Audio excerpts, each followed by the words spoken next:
Welcome to Guardian Capital's leadership update for the month of March 2026.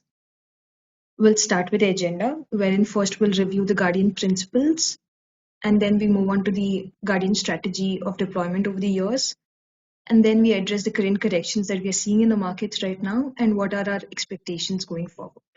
So I think it's important before someone sees this, for them to just either see the earlier note or the last time I had sent out a video on why we were investing and what we were doing, because this is like part 2 of that. Right?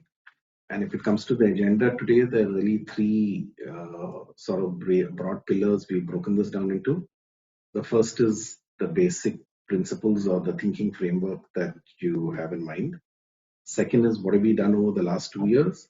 And third is, okay, given what's happening right now, what do we expect in the future? Those 3. And given what is happening in the markets right now, for our existing clients, we wanted to reiterate, why our strategy makes sense.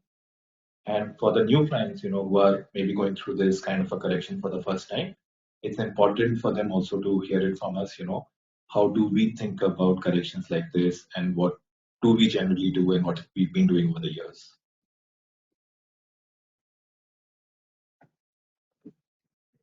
So if we start with principle 1, it says that earnings growth determines 80% of the returns. So here we have BSE Sensex data for the last 30 years. And the second column over here shows the price growth over the last 30 years and the earnings growth over the last 30 years. So essentially 80% of whatever we make is determined by how fast do these companies grow. And historically, the Sensex has grown at approximately 11%. And therefore, the earnings from the Sensex have also been 11%. So the question then comes to what are the companies growing by today and what do we think it's going to grow by in the future? And that will give us an idea of what sort of returns we will have. And if you focus on the box in the middle, it also shows that in short term, year over year, or even within the same year, you could see extreme volatility of up to plus minus 40%. But over a long period of time, the price growth or the growth in returns starts following the profit growth of the company. And the second principle states that revaluation growth determines about 20% of the returns. So here we are using Asian Paints as an example, wherein the share price was about 590 in the year 2014, and it went up to 2,400 in the year 2025. So about 13% was the price growth for Asian Paints, out of which 10%, that is close to 80%, comes from earnings growth, and about 20%, that is 3%, is coming from a revaluation. So to summarize, 2 things matter. One is what the companies are growing by, and 2 is, did we buy it at a fair value where we could make a little more money? So the companies are growing by 15%, and we buy cheap, we could make 17%. And if we buy it expensive, we'll make less than 15%. So that's generally the 2 big principles to keep in mind when we go through the other slides. Moving on to the Guardian strategy. So this graph over here shows the BSE 500 values right from March 2024 to the current values, that is March 2026. And the area that is plotted in orange is wherein we do not deploy directly into equity. And the area that is plotted as green is where we have had direct deployments into equity markets. Right, and this has been the last 24 months. So it shows that in the last 24 months, we are deploying now and we deployed once before, right? Where now we didn't try timing the market and buying it, trying to buy it at the dips. What happened was we try buying it when we think the valuations are fair so that we will at least grow at what the companies are growing at. So if the companies are growing at 15%, as discussed earlier, we will also grow by 15%. And this took a little bit of patience because it shows from 2024 to March of 2024 to March of 2025, we, apart from maybe a few special fund managers, we didn't deploy any money, any additional money. And in hindsight, this worked out really well because the markets went up, and if you had kept deploying over that period, the correction from the top, which was 38,740, around September last year. Yeah, to the bottom was approximately 25%, which means our portfolios for any money that we, maybe would have deployed in the second half of the year would have been down 25%. Okay? In the meantime, we found credit funds that were very, very useful and lucrative, and we thought the risk was very low. So we started deploying any additional money in any of these credit funds that we thought were clean, and the odds of a default were fairly low, and the interest rates or the rates that we got from those funds varied anywhere from 10% to about 20%. So when the market was flat in this year, all the incremental money that family's incremental money that we deployed was growing at about 10 to 20%, so say about 15%.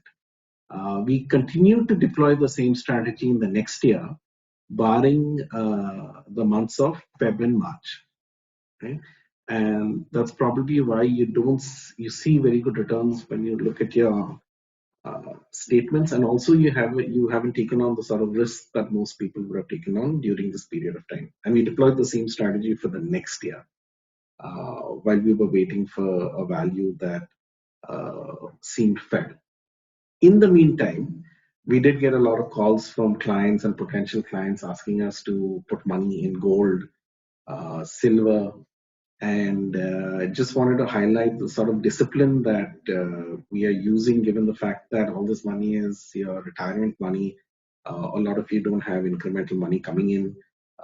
Making mistakes will drastically change the sort of lifestyle that we will lead once we retire.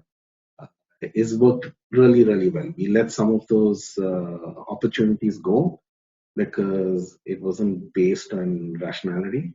And today, if we look at it, gold prices are corrected more than 30%, silver prices are corrected more than 45, 50%.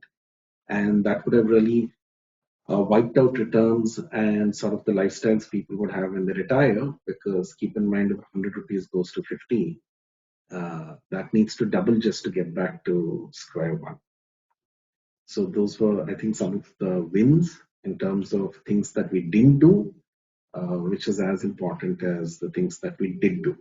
And just to add to that, one, we picked arbitrage funds wherever we could over liquid funds, because with the same kind of tax profile, with the same kind of return profile, they are much more tax efficient.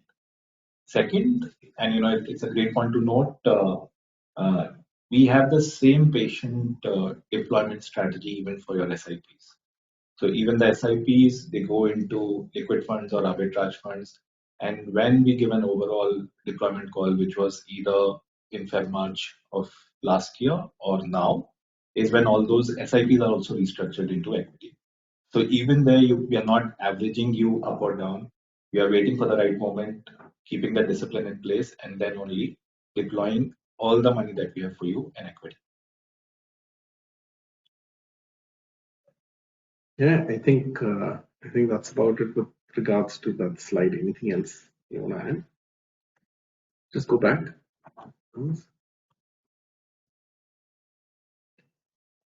I think that's it. Even the funds that we did finally invest in have all pretty much outperformed the market. Right? I think another highlight to point out over here, what's unique is the structure that we have, that we built in Guardian, lets us do this. Most wealth management firms won't let you do this. For instance, we were sitting on about 300 crores in cash, and for the company, that would be 300 crores in cash that was not deployed. That works out to approximately 3 crores in revenue for 2 years. I sort of wanted to highlight that because I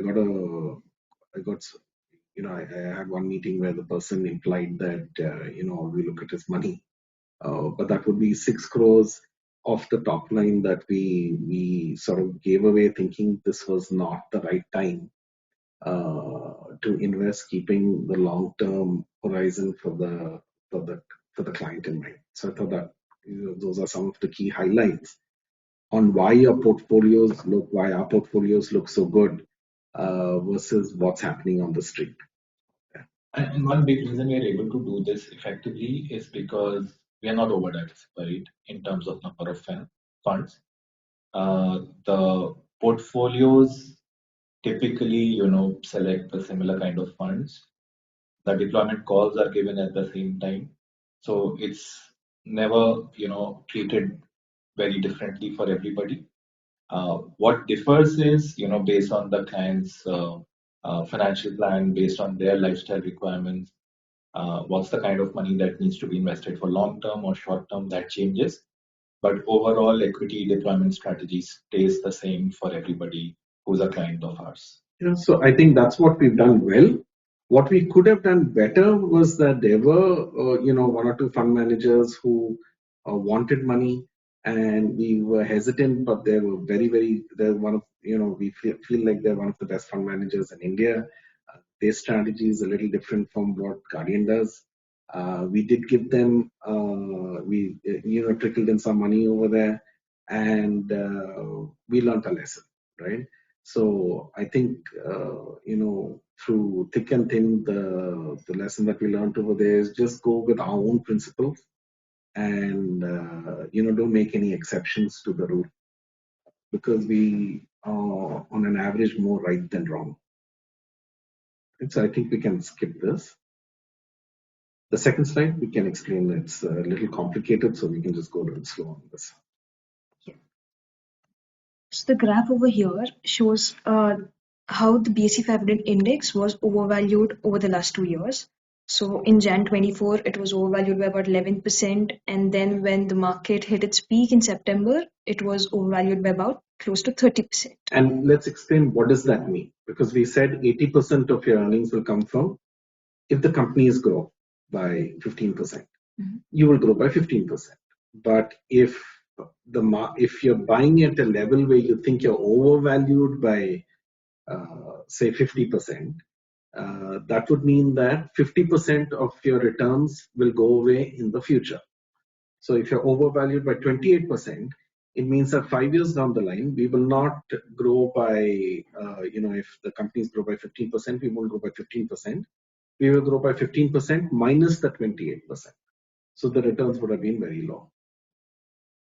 And just to reiterate, our metric for deployment is not the absolute correction in the market, but this valuation. So it would have been like, 15% minus the 5%, we would have had only a 10% return. So more importantly, capital would have got eroded away, and the odds of financial plans are made with 11% estimate on equities. We would have gone below the financial plans, and we would have been in a deficit for most plans. So it's sort of a patient game where we check every month, not just on the index. We do this for every single fund and every single company within every single fund that we manage, to try and determine not just what's the right investment, but also when should we do it, and is the price really appropriate at that point in time. And while this slide shows the valuations for BSE 500, the deployment calls that we make are done at a fund level. So the same metric is tracked for every fund by looking at each and every company within that fund, and basis the valuations at that point of time is a deployment call taken. So while this slide shows you data of BSE 500 just to explain to you at what points we've taken a decision to invest in the markets, but keep it in mind that these decisions are taken at a fund level, and for each fund this decision is taken independently. Yeah, because you could have the market expensive, but you could have a fund cheap. You could have a fund at every given point in time there will be an opportunity somewhere based on what securities each one of these funds hold. And the second half of the slide, it shows the current market corrections that we are seeing right now. So this table here shows that even though the broader index of BSE 500 is down by 15%, but the companies within the index have corrected by more than 30% on an average. So right now, out of the 500 companies, more than 95% of the companies have corrected by more than 10%, and 75% of the companies have corrected more than 20%. I think also more than 30%, I was looking at it, and more than 50% of the companies have corrected more than 30%. And if you go back to the first two slides, what we want to do is we want to buy companies that are great, that have some sort of moat, that will grow by at least 15%. And we want to make sure that we underpay for those. We buy them at some reasonable price, so the risk goes down and the reward goes up. So as a result, we waited about a year, and finally, we are seeing some reasonable valuations. Even though the index is only 15% down, you have far bigger corrections in individual companies. You're getting some very, very good companies at a throwaway price. We're getting far more opportunities that we got when compared to the last time when we deployed in March. So this is really quite exciting when it comes to valuation. Now, what we need to keep in mind is we will never get sort of healthy growth rates and great valuations at the same time. You will get healthy growth rates, but at that point the valuations will be very expensive. You'll get great valuations, but the growth rates at that point will be terrible. And then the question is, since you don't get both of them simultaneously, we want to buy when we think the valuations are more logical, and then just hang on to it and wait till the earnings come back.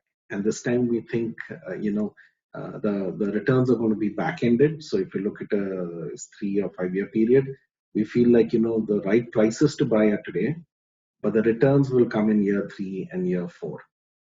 And that's really the only way we've done it and the only way this works. If the returns come earlier, well and good. But right now we are deploying because it's smart to be aggressive when everybody else is fearful, and do the opposite when everybody's doing it. So we can't go with the trend. We got to go opposite the trend because that's the only way we can get a fair price for it. So in summary, we are deploying. We are deploying because not the index is corrected so much, but because the constituent companies in all our funds have corrected and the overall valuations for those funds are looking extremely attractive. And that's why your teams are reaching out to you and asking for you to either deploy the money that we've already kept in liquidity, or asking you for fresh funds to invest, because we feel that this is a great time to take advantage of all the. These are slides that a lot of you have also seen. The past. All the families have seen during Corona. I think we went around explaining this to people, but it's worth just coming back to this once. So this slide shows historically whenever the Nifty index has crashed, right? How much is it corrected by, and what the next 12-month returns have been. So most recently, if we see in 2022, the market has corrected by about 10% because of Russia-Ukraine war, but immediately the next 12-month return has been about 21% for the Nifty index. And then to 2025, when the market is corrected by about 20% in Jan-Feb, because of massive FI outflows and the profit booking after the rally, the market has immediately bounced back to about 16%. And right now also the market's down by about 15% from its 52-week high. Yeah, and it's not necessary that it should bounce back right after that, even though all the numbers show you that. But it is fairly valued right now as a market, and a lot of securities are undervalued. So therefore, in the next 12 months, once this is done, the odds of you getting, just not just the earnings improvements, but also a revaluation is fairly high, and therefore the returns also should be fairly high. So if I again take it back to the first slide, what we are saying is that in short term, these corrections should be used as opportunities. And whenever something like this happening and the valuations are looking good, you should invest, because as we saw in the long term, the returns that you get will follow the profits that these companies are making, right? So while this might not predict the future in any which way, but I think that fundamental stands for every investment that we do.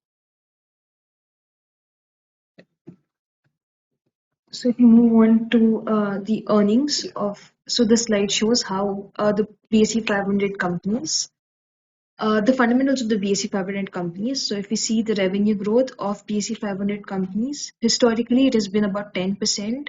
And the last quarter, that is December 2025, the growth has slowed down to about 7% for the index. Yeah, and then what's important to note is, look, historically they grew at 10%.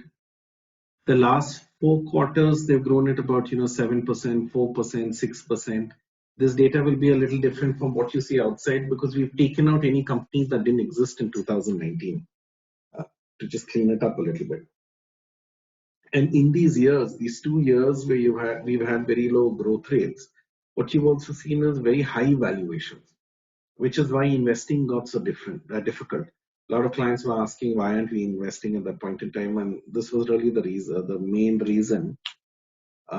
We saw significant slowdown in revenue growth rates, yet markets were not correcting, and therefore the risk was a lot higher for a loss in your principal amount if we had put money in at that point. Keeping this in mind, even though they're not growing, if you look at the balance sheets of the top 500 companies, they've never been cleaner. They have the least amount of debt right now. They are well capitalized. That's the positive there. The positive is that they are looking very, very good in terms of the debt levels that they have and the ability to grow should they choose to. And then the bad part or the difficult part is the fact that they're not growing because, quite simply, the demand is not over there for the growth, which is why we haven't been investing heavily in the last 2 years. We've been using credit funds because the balance sheets are so clean. We don't think there'll be any defaults in any of our portfolios there. And that's a good way to make a good 14-15% return and just wait it out till this changes. Now we are getting valuations that are so good with the assumption that these growth rates are also slowly ticking up from 7%, they'll move over to about 9%, we think. And therefore, this would be the right time for us to invest and make use of this opportunity. The product we're talking about right now are mutual funds, AIF, PMSs, which is essentially direct equities. And in direct equities, the way you value how much you need to pay is you try and figure out what the cash flows of these companies are going to be from now till they die. And then you sort of discount those cash flows. So it's important to note, when you buy something or we're looking at valuations, what is the short term, which is like, say, 1 year, to the medium term, which is 3 to 5 years, to the long term. So any event that takes place, like for instance, we have a crude oil spike, right? So crude oil has gone from 60 to say $120 a barrel. Now the question is, now the spike, is it something that is going to affect my cash flows 5 years down the line? Is it going to affect my cash flows 10 years down the line? Or is it going to affect my cash flows 1 year down the line? And if the answer is it's going to affect my cash flows 5 years down the line, we need to reconsider our investments. Or 10 years down the line, maybe we shouldn't be putting in any money over here. If it's going to affect the cash flows 5 years down the line, we want the valuations to be a lot lower. Everything is for sale depending on what the price is. So price does matter, what you pay for what you get. Right now, we don't know how long this is going to take with all the turmoil that's going on. Whether it's going to affect 1 year or whether it's going to affect 5 years, because you can make a guess, and my guess is going to be as good as your guess in this. So there's no point sitting and trying to do that. What we do know is that mostly people inherently in the long term do what benefits them. And we are getting these valuations 24 months later.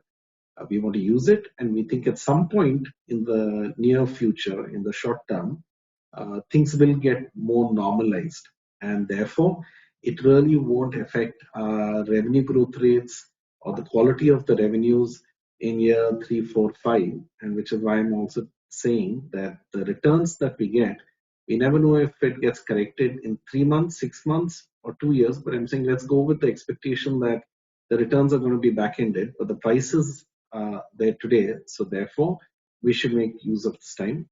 and buy it. Right? So to summarize this quickly, earnings inherently for companies grow at 11%. At Guardian, we try finding funds and companies that grow at 15%. So we double money every 5 years. Right now they're growing at 7%, but because they're growing at 7%, luckily now we're getting a correction and prices that reflect a slow growth rate. Keep in mind, if they indefinitely grow at 7%, we think then the P ratio of the index should have been, what did we do, 15? Right now it's 20, 21, somewhere there. We don't think the 7% is permanent. We think that will then, like a rubber band, go back to what's normalized. And therefore, because of the valuations being cheap, in a lot of places, we are getting companies that grow at 35% at 2020, almost a little more expensive than what the index is. So this becomes very, very exciting investing at this point in time. And yeah, so that's with regards to the earnings and the valuations, and with regards to the expectations. Uh, we expect to do well over a 5-year period. We don't know what the bottom is, but we know the valuations are good right now. We expect to buy, and maybe it will fall a little more